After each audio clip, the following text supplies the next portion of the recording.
चलिए आज हम थोड़ा मोड़ा सेल के बारे में जानते हैं। सबसे पहला टर्म देखिए यहाँ पर बाबू क्या लिखा हुआ, सेल बायोलॉजी। सेल बायोलॉजी क्या होता है उसको समझ लीजिए, ठीक है। तो सेल बायोलॉजी में हम लोग डिफाइन कर सकते हैं the branch of biology in which we study about cell. तो बायोलॉजी का वैसा ब्रांच जिसमें हम लोग सेल के बारे में स्टडी करते हैं उसी को हम सेल बायोलॉजी या फिर इसी को हम लोग नाम दे सकते हैं साइटोलॉजी। तो साइटोलॉजी, सेल बायोलॉजी, तो हम लोग कह सकते हैं इसमें the branch of biology in which we study about cell structure and function is known as cytology और सेल बायोलॉजी। तो बायोलॉजी का वैसा ब्रांच जिसमें हम लोग सेल के बारे में स्टडी करते हैं उसे हम लोग सेल बायोलॉजी या फिर साइटोलॉजी कह देंगे, ठीक है। नेक्स्ट देखिए टर्म क्या आता है। सबसे पहले सेल, अभी जस्ट आपको डिस्कवरी वाला पहला प्रीवियस वीडियो में हम डाले थे। रॉबर्ट हुक ने सेल का डिस्कवरी किया और वो भी कब किया सर, 1665 में, ठीक है। तो सेल का डिस्कवरी रॉबर्ट हुक ने किया था और वो कब किया था, 1665 में, ओके। नेक्स्ट आगे मूव करें। लिविंग सेल, देखिए ये जो सेल डिस्कवर किया था रॉबर्ट हुक ने, वह सेल कैसा सेल था, वो डेड सेल था। लेकिन फर्स्ट लिविंग सेल का डिस्कवरी किसने किया, एंटोन वॉन लीवेनहुक ने, ठीक है। इसके बाद कुछ जनरल टर्म्स मिलेंगे आपको, जैसे कि सेल थ्योरी। सेल थ्योरी किसने दिया था, स्वान एंड स्लाइडेन ने, ठीक है। टी स्वान एम.जे. स्लाइडेन, ये दोनों मिलकर दिए थे, एक जूलॉजिस्ट थे एक बॉटनिस्ट थे, ओके। तो स्वान एंड स्लाइडेन ने मिलकर सेल थ्योरी को दिया था, ओके। नेक्स्ट अभी जस्ट बताया आपको न्यूक्लियस, इसका डिस्कवरी किया था रॉबर्ट ब्राउन ने और वो भी 1831 में। ये जो टर्म प्रोटोप्लाज्म की बात करते हैं उस टर्म को देने वाले व्यक्ति का नाम था जे.ई. पुरकेंजी। यहाँ पर हमने शॉर्ट में लिखा है पुरकेंजी।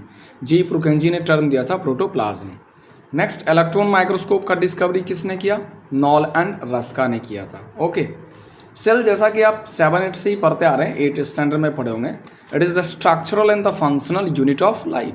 तो cell is the basic structural and functional unit of a life, या फिर हम कह सकते हैं it is a protoplasmic body surrounded by the cell membrane. एक ऐसा प्रोटोप्लाज्मिक बॉडी जो प्लाज्मा मेम्ब्रेन या सेल मेम्ब्रेन से सराउंडेड होता है उसे हम लोग नाम दे सकते हैं सेल। नेक्स्ट आगे आता है, अभी जस्ट हमने बात किया था कि सेल थ्योरी। सेल थ्योरी को किसने दिया था सर, सेल थ्योरी को दिया था 2 साइंटिस्टों ने मिलकर के, स्वान एंड स्लाइडेन, ओके।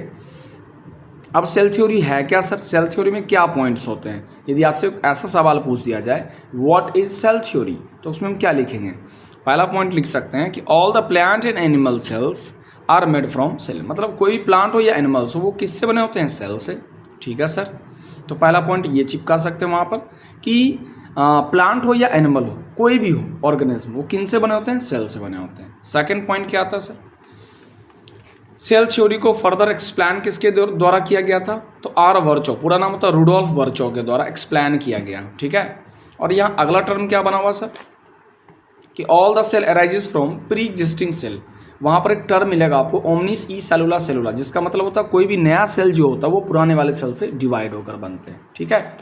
अब यहाँ पर देखिए मेंशन किया गया types of organism on the basis of number. देखिए यहाँ लिखा हुआ नंबर, नंबर के हिसाब से अपन लोग पढ़े हुए हैं सर कितने टाइप के ऑर्गेनिज्म होते हैं सर, 2 टाइप के होते हैं, या तो वो यूनिसेलुलर होंगे नहीं तो वो मल्टी सेलुलर होंगे। ऑन द बेसिस ऑफ, है ना, टाइप्स, तो आप लिख सकते हैं नंबर के हिसाब से there are 2 types of organisms are there.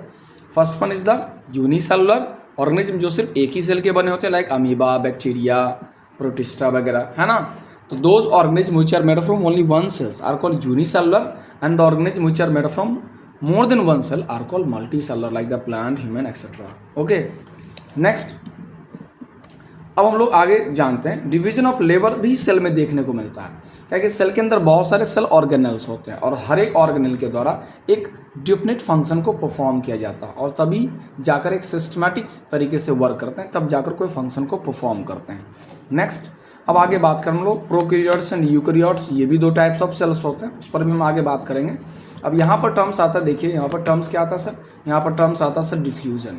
Diffusion is what, यदि आपसे कोई पूछ दे व्हाट इज डिफ्यूजन या डिफाइन डिफ्यूजन, तो उसमें लिख सकते हैं the spontaneous movement of substance from a region of higher concentration to a region of lower concentration is called diffusion. तो डिफ्यूजन क्या होगा सर, डिफ्यूजन को कैसे डिफाइन करेंगे, तो हम लोग सीधे बोल सकते हैं कि the spontaneous movement of a substance from a region of higher concentration to a region of lower concentration is known as diffusion. Okay, next term की तरफ मूव करते हैं सर आगे। कह कि अपन लोग क्या करना है ना, सेल को देखिए इस तरीके से समझ लेना और कुछ नोट्स भी बनाना, तो आप स्क्रीनशॉट ले करके रोक करके इसको बना सकते हैं। ओके, नेक्स्ट अब हम मूव कर रहे हैं सर, आगे मूव करें। आगे टर्म्स क्या क्या आएगा सर, उसके बारे में हम लोग बातचीत कर लें, ठीक है। ओके, चलिए पहले हम लोग प्रोकैरियोट्स एंड यूकैरियोट्स को समझ लेते हैं। सबसे पहले तो आपको फिर से एक बार रिकॉल करा दें कि ये जो साइटोलॉजी और सेल बायोलॉजी होते हैं, सेल स्ट्रक्चर को हम लोग 3 पार्ट में डिवाइड किए हुए हैं। पहला आपका होता है सेल बाउंड्री, दूसरे हमारे साइटोप्लाज्म और तीसरा कौन सा आएगा, न्यूक्लियस, ठीक है सर।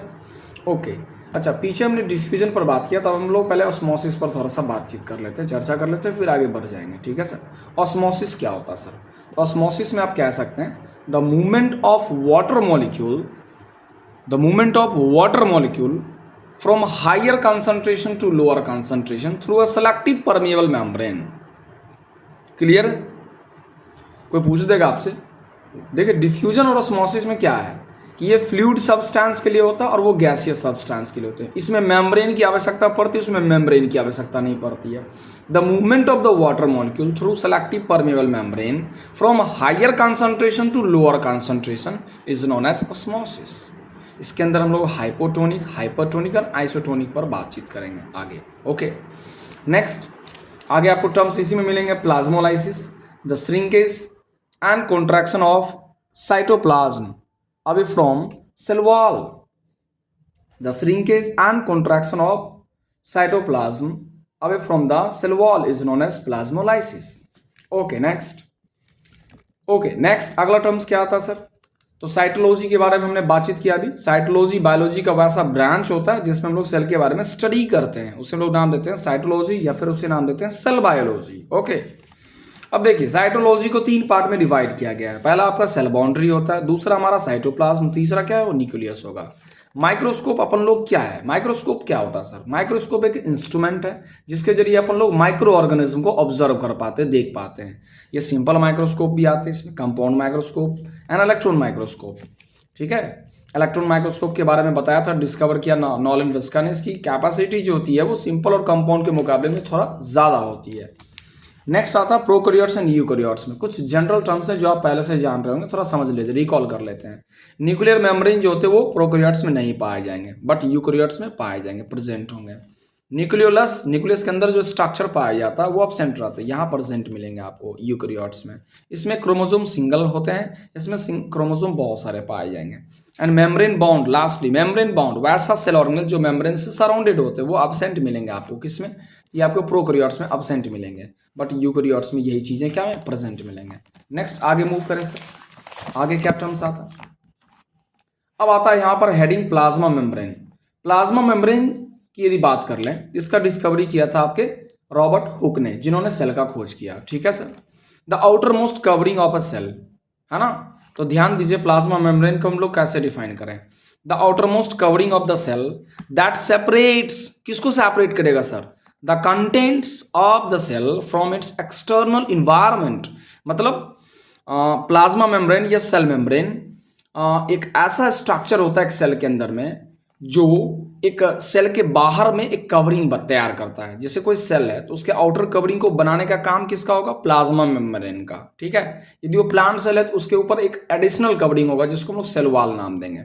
तो outer covering of the cell that separates, किसको सेपरेट करेगा sir, the content of the cell from the external environment, that is called plasma membrane.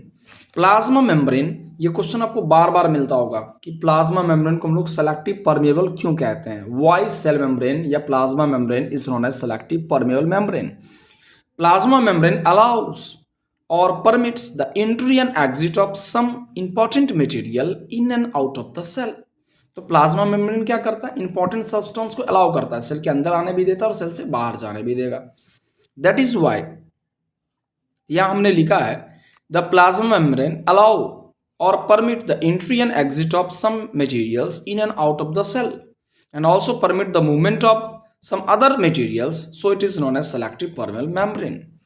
अब मन में सवाल आता है कि name the two organic substance जिससे आपका ये प्लाज्मा मेम्ब्रेन बना होता है। तो यहाँ आंसर है लिपिड एंड प्रोटीन्स। तो लिपिड एंड प्रोटीन वो दो बायोमोलिक्यूल्स होते हैं, दो ऑर्गेनिक सब्सटेंस होते हैं जिससे आपका सेल मेम्ब्रेन या प्लाज्मा मेम्ब्रेन बना होता है। अब आगे मूव करें, सेल के अंदर कोई सब्सटेंस इंटर करता है उसे क्या नाम देते हैं? Endocytosis. That is the entry of the substance into the cell is called endocytosis. कोई भी सब्सटेंस सेल में जो इंटर करता है उसे नाम देते हैं इंडोसाइटोसिस। इंडोसाइटोसिस के दो पार्ट्स होते हैं, फैगो एंड पीनो। जब सॉलिड सब्सटेंस सेल में इंटर करेगा तो उसे नाम देंगे फैगोसाइटोसिस, और लिक्विड सब्सटेंस जब अंदर इंटर करता है that is called pinocytosis. Solid substance inter किया तो फैगोसाइटोसिस, लिक्विड सब्सटेंस किया तो पिनोसाइटोसिस। इसे हम लोग कह सकते हैं सेल ड्रिंकिंग और इसे कहेंगे cell eating. Next, what is the exocytosis? That is the removal of the substance from the cell, that is called exocytosis. Okay, next video में हम लोग यहाँ से आगे मूव करेंगे। Good luck to you all, thank you for watching.